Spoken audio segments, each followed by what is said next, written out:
क्योंकि देश की सरहदों की रक्षा के लिए राफेल आ चुका है। यह भारत के बल की वो गर्जना है जिसे सुनकर दुश्मन दहल गए होंगे। और कांग्रेस आज रिवर्स गियर में पहुंच गई है।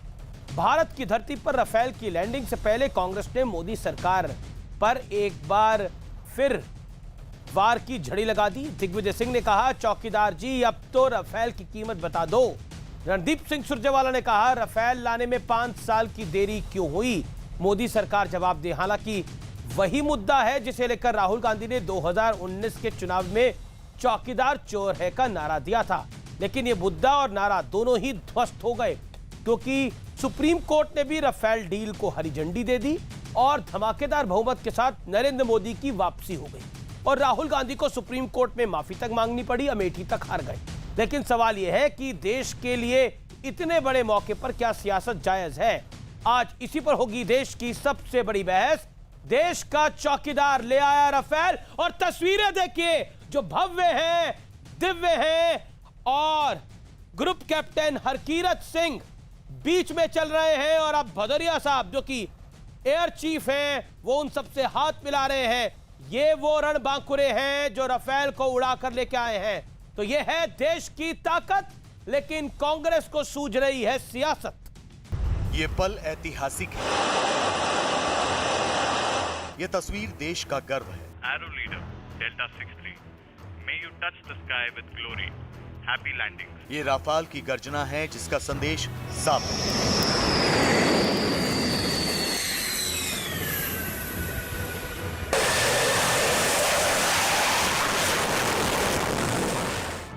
भारत की तरफ आंख उठाकर देखने वालों को कुचल दिया जाएगा, लेकिन राफेल की इस दहाड़ के साथ कांग्रेस को सियासत की बहार मिली। दिग्विजय सिंह ने ताबड़तोड़ ट्वीट की झड़ी लगा दी और कहा, एक राफेल की कीमत कांग्रेस सरकार ने 746 करोड़ रुपए तय की थी, लेकिन चौकीदार महोदय कई बार संसद में और संसद के बाहर पूछने के बावजूद आज तक एक राफेल कितने में खरीदा गया है बताने से बच रहे हैं। क्यों? क्योंकि चौकीदार जी की चोरी उजागर हो जाएगी। चौकीदार जी अब तो उसकी कीमत बता दें।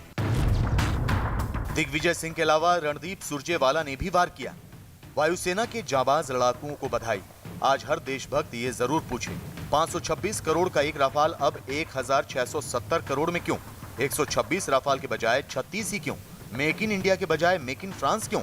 5 साल की देरी क्यों? हालांकि कीमत पर आज भी खुद कांग्रेस का ही कंफ्यूजन दिखा। सुरजेवाला ने कहा कि 526 करोड़ का एक राफेल, दिग्विजय सिंह बोले 746 करोड़ रुपए का एक राफेल। वैसे ये वही राफेल है जिसे लेकर राहुल गांधी ने 2019 के चुनाव में मोदी सरकार पर चौतरफा प्रहार किया था। राहुल ने चौकीदार चोर है का नारा भी बुलंद किया था। हालांकि इसके बावजूद मोदी सरकार की प्रचंड बहुमत के साथ वापसी हुई।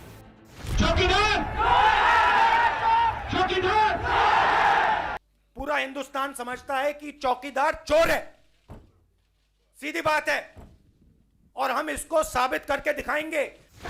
मैं गर्व के साथ कहना चाहता हूं, हम चौकीदार भी हैं, हम भागीदार भी हैं, लेकिन हम आपकी तरह सौदागर नहीं है, ठेकेदार नहीं। उसी दौर में संसद के भीतर चर्चा के बाद राहुल गांधी की आंख मारने वाली तस्वीर भी सामने आई। मामला देश की सबसे बड़ी अदालत में भी पहुंचा। वहां भी मोदी सरकार को क्लीन चिट मिली।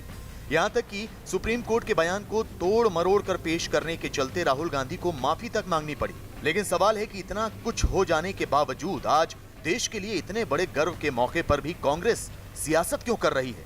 इसी पर होगी देश की सबसे बड़ी बहस। देश का चौकीदार ले आया राफेल। तो याद आ गया होगा आपको कैसे कहा जाता था चौकीदार चोर है और मैं इसको साबित कर दूंगा। लेकिन सुप्रीम कोर्ट में भी बहुत कुछ साबित हुआ। राहुल गांधी ने एक टिप्पणी करी जिसके लिए उनको खेद यानी माफी जतानी पड़ी। और अब राफेल पर कांग्रेस की किरकिरी का विश्लेषण सुनिए।